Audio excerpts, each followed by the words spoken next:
स्वागत है दोस्तों राम आईएएस पर। मेरा नेम है ऋचा। आज हम आप लोगों की बहुत ज़्यादा डिमांड आ रही थी, कुछ स्टूडेंट्स के मैसेजेस आ रहे थे। बहुत ज़्यादा तो डिमांड नहीं करेंगे, लेकिन कुछ स्टूडेंट्स के मैसेजेस आ रहे थे। उनका कहना ये था कि मैम पॉलिटी की एनसीईआरटी भी आप स्टार्ट करिए।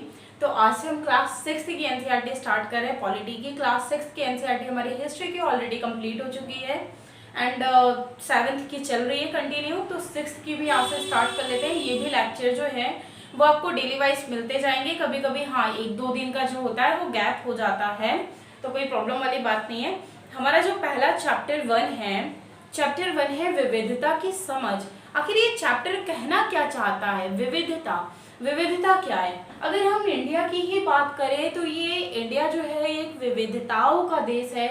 यहाँ पे आप देखिए कि बहुत सारी जातियां पाई जाती हैं, अलग अलग धर्म पाए जाते हैं, अलग अलग भाषा बोलने वाले लोग होते हैं। अगर कभी कोई विविधता के बारे में पूछे तो विविधता के बारे में सबसे पहली बात आप ये कहेंगे कि भारत में अलग अलग भाषा बोलने वाले लोग पाए जाते हैं, साथ ही एक साथ मिलकर रहते हैं। धर्म भी इंडिया में अलग अलग प्रकार के पाए जाते हैं, सभी लोग मिलकर रहते हैं और सभी लोग मनाते हैं। चाहे आप हिंदू धर्म की बात कर लीजिए, चाहे मुस्लिम धर्म की बात कर लीजिए, बौद्धिज्म, जैनिज्म, सिख, तो अलग अलग धर्म के लोग हैं, अलग अलग। तो हमारे देश में अगर हम बात करें तो सभी लोग पहले ही जो हमारा टॉपिक आता है भारत में विविधता, तो यहाँ पे अगर हम बात करें तो लोग जो हैं अलग अलग एक साथ मिलकर रहते हैं। यहाँ पे जैसे मैंने अभी आप लोगों को बताया, तो विविधता में सिर्फ इतना ही हमारे उसमें बताया गया है। देखिए, अगर आपसे कोई ये कहे, अगर आप किसी फ्यूचर के बारे में अपने जानना चाहते हैं या अपने पास्ट के बारे में लिखना चाहते हैं, अगर मैं आपको एक टास्क दूं कि आपको एक कहानी लिखनी है, कहानी, अब मान लीजिए कि आपको कहानी लिखनी है, आप कोई बहुत बड़े राइटर वगैरह नहीं हैं, तो आप किस चीज से रिलेटेड कहानी लिखेंगे? अगर आप अच्छा लिखना जानते हैं तो हो सकता है कि आपकी कहानी में काल्पनिक पात्र आए, आप किसी सिचुएशन के बारे में लिखें, प्रॉब्लम के बारे में लिखें। लेकिन ज्यादातर लोगों के बारे में, चूंकि आप यूपीएससी एस्पिरेंट्स हैं, तो हो सकता है कि आप उसके बदौलत आपको अगर कोई कहानी या कोई स्टोरी लिखने के लिए मैं बोलूं, तो आप हो सकता है कि जो इंडिया के मेजर प्रॉब्लम्स हैं, जो चैलेंजेस हैं हमारे, आप उनको लिखो। अगर छोटे बच्चों से हम वही बात कहें तो छोटे बच्चे किस चीज़ से रिलेटेड कहानी लिखेंगे? या तो कोई अपने बचपन के बारे में लिखेगा, कोई अपने आज के बारे में लिखेगा, कोई अपने पास्ट को इमेजिन करते हुए लिखेगा। आज ऐसे ही मुझे एक स्टूडेंट ने सुबह मैसेज किया उन्होंने कि मैं जो है वो यूपीएससी बनने के बाद के बारे में मैं सोच रहा हूँ कि हमारा जो फ्यूचर होगा वो ऐसा होगा, वहाँ पे मैं ये कार्य करूँगा, वो कार्य करूँगा। तो उन्होंने मुझसे पूछा कि ये इमेजिनेशन मेरा सही है या गलत। तो खैर उनका तो मैंने जवाब नहीं दिया, लेकिन इसे आप एज अ कहानी के तरीके से ले सकते हैं। आप भी यूपीएससी की प्रिपरेशन करते हैं तो आप भी ऐसे ही चीज़ें सोचते होंगे। ये तो हमारे भारत में विविधता, और मैंने पूरी स्टोरी बता दी जो सिर्फ इतनी सी ही थी। देखिए, पॉलिटी में अगर जो मेनली हम बात करें तो उसमें मुश्किल से 10-10, 15-15 मिनट के ही लेक्चर्स होंगे। कोशिश करूंगी कि इतने ही हो, क्योंकि इसमें इतना ज़्यादा चीज़ें जो हैं वो एक्सप्लेन करने के लिए नहीं है। तो आप मुझे ये कमेंट नहीं करिएगा प्लीज़ कि 1 घंटे की, 2 घंटे की या आधे घंटे की ये क्लासेस क्यों नहीं, आपने इसमें जो चीज़ें हैं वो बहुत सारी कट कर दी हैं। तो ऐसा नहीं है, मैंने बहुत सारी चीज़ें इसमें मैं कुछ भी कट नहीं करती हूँ। एक्चुअली में जब ये स्टार्ट होती है स्टोरी, तो समीर 1 समीर 2 की कन्वर्सेशन से स्टार्ट होती है। लास्ट में उन्हें ये पता चलता है कि उनका धर्म और जाति अलग अलग है। जो मैंने इन शॉर्ट आपको विविधता के रूप में बताया कि वो विविधता क्या होती है, तो इसीलिए कह रही हूँ कि ये इतना ज़्यादा इम्पॉर्टेंट नहीं है। जिसमें जो चीज़ें जो है वो इम्पॉर्टेंट हैं, हम उन्हें एक्सप्लेन कर दिया करेंगे। अब जो इम्पॉर्टेंट है, इसमें 2 चीज़ें बहुत ज़्यादा इम्पॉर्टेंट है हमारी एनसीईआरटी में। पहला जो विवरण दिया गया है वो लद्दाख के बारे में दिया गया है, और दूसरा जो है वो दिया गया है कश्मीर के बारे में। तो लद्दाख और कश्मीर के बारे में हम बहुत डिटेल में पढ़ने की कोशिश करते हैं, जितनी हमारे पास जानकारी होंगी और जितनी हमारी एनसीईआरटी में दी गई हैं।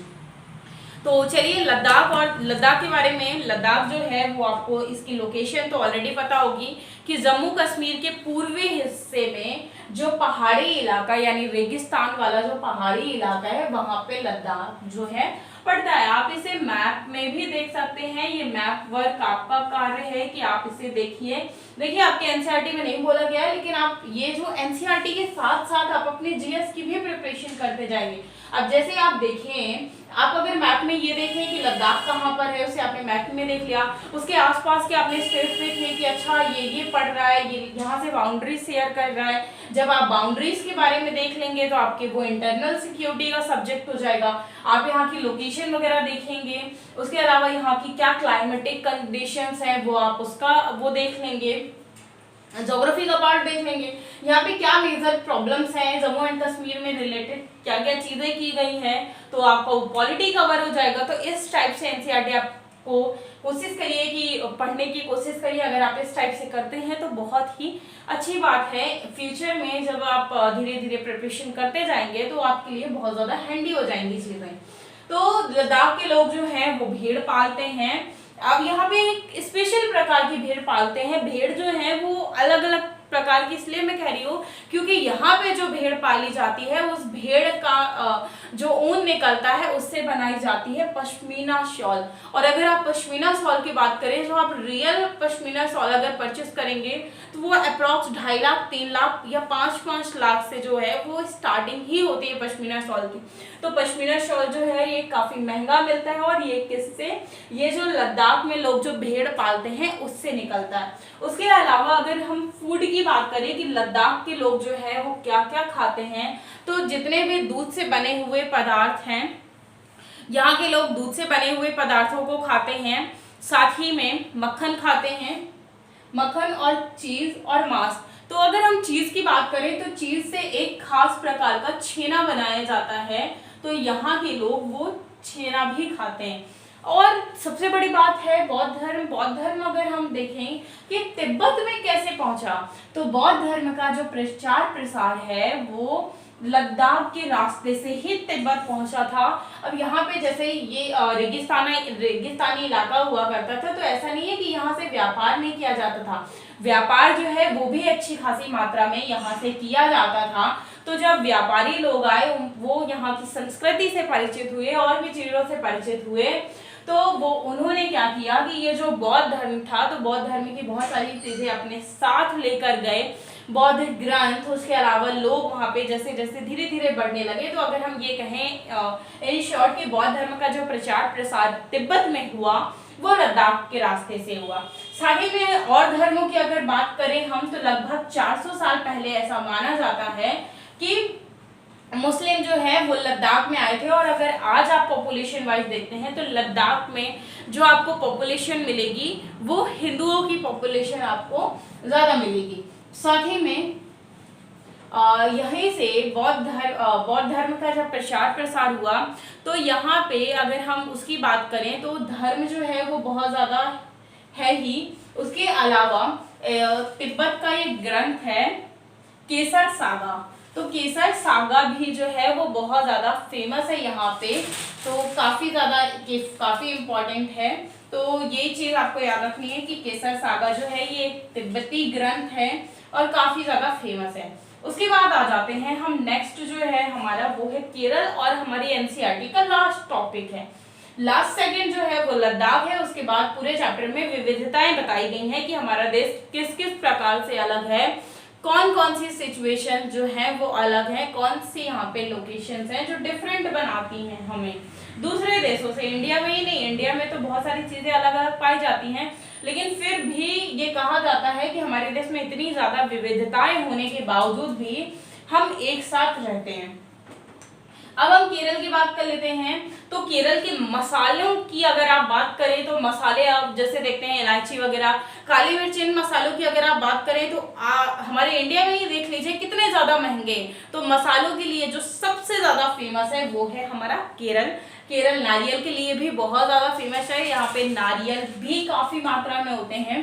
तो मसालों में अगर हम बात करें तो काली मिर्च, लौंग और इलायची के लिए फेमस है। व्यापारी लोग भी आए यहाँ पे, तो यहाँ पे जब व्यापारी लोग आए तो यहूदी और अरबी लोग भी यहाँ पे आए, तो उनका भी थोड़ा सा कल्चर जो है यहाँ पे मिक्स हुआ। यहाँ पे चीजें जो हैं वो अलग अलग आने, सबसे पहले अरबी और यहूदी जो व्यापारी थे ये व्यापारी थे केरल में। केरल में अगर सबसे पहले व्यापारियों की बात की जाए कि कौन आए थे फर्स्टली, तो वो आए थे यहूदी और अरबी। और जब यहूदी और अरबी आए तो ऐसा माना जाता है कि ईसा मसीह के जो धर्म दूत हुआ करते थे संत थॉमस, वो लगभग 2000 साल पहले भी यहाँ पे आए थे। अगर हम केरल की बात करें कि कौन कौन से धर्म के लोग निवास करते हैं, तो यहूदी धर्म के, इस्लाम धर्म, ईसाई, हिंदू, बौद्ध धर्म के लोग जो हैं वो यहाँ पे रहते हैं। मेनली अगर हम खाने की बात करें कि केरल में कौन कौन से फूड जो है वो ज्यादा प्रचलित हैं, तो वो है मछली, सब्जी एंड चावल। उसके अलावा यहाँ से ऐसा माना जाता है कि जब वास्को डिगामा जब आया था तो इसी रास्ते से होते हुए आया था। तो पुर्तगालियों को जब फर्स्ट टाइम रास्ता पता चला था, मॉडर्न हिस्ट्री जब हमने already PT point of view से तो कंप्लीट की हुई है, आप देख सकते हैं, लेकिन डिटेल में जब हम स्टार्ट करेंगे तो फिर से मैं वहाँ पे बहुत चीज़ें जो है वो डिटेल में बताऊंगी, तो वहाँ पे आप लोगों को पता चलेगा। तो अगर उसकी बात करें तो पुर्तगालियों के लिए भी यहीं से उन्हें रास्ता पता चला था। उसके अलावा यहाँ पे चीन व्यापारी, उसके बाद फिर यहीं पे हम कह सकते हैं कि चीनी व्यापारी भी भारत आते हैं। चीनी व्यापारियों के भारत आने के हमें कुछ साक्ष्य भी मिलते हैं। जैसे खाना तलने के लिए यहाँ पे जो इस्तेमाल किया जाता है वो चीना चट्टी का इस्तेमाल किया जाता है। यानी जो लोग बर्तन, यहाँ पे ये जो चीना चट्टी है ये एक प्रकार का बर्तन है जिसका इस्तेमाल किया जाता है। तो कहीं ना कहीं हमें ये चीना चट्टी लगभग जो नेम देखने को मिलता है। उसके अलावा चीनी यहाँ पे जो लोग मछली पकड़ने के लिए जो जालों का इस्तेमाल करते हैं, उन जालों को चीना वाला भी कहा जाता है। जो काफी सारे नेम जैसे चीना वाला, चीनी, तो आप देखिए तो वो चीन से मिलते हुए यहाँ पे हमें चीजें देखने को मिलती हैं। तो ये भी हैं। अगर इस चैप्टर से रिलेटेड आपके मन में कोई भी डाउट हो तो आप हमें कमेंट सेक्शन में नीचे कमेंट करके पूछ लीजिएगा।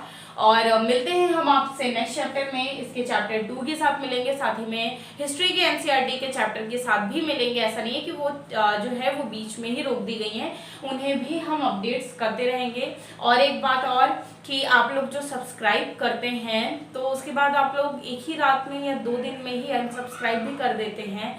तो आप लोगों से एक छोटी सी रिक्वेस्ट है कि ऐसा मत किया करिए। बहुत ज़्यादा डिमोटिवेशन फील होता है जब इतनी सारी मेहनत करने के बावजूद भी जब सब्सक्राइबर नहीं बढ़ रहे होते हैं, तो बहुत ज़्यादा बुरा फील होता है। तो प्लीज़ एक लाइक कर दिया करिए, अपने दोस्तों के साथ शेयर कर दिया करिए और सब्सक्राइब कर दिया करिए, उससे आपका बहुत ज़्यादा कुछ नहीं होता है। तो मिलते हैं नेक्स्ट वीडियो में बहुत ही यूजफुल वीडियो के साथ। अपना ख्याल रखिए, तब तक के लिए थैंक यू, बाय बाय।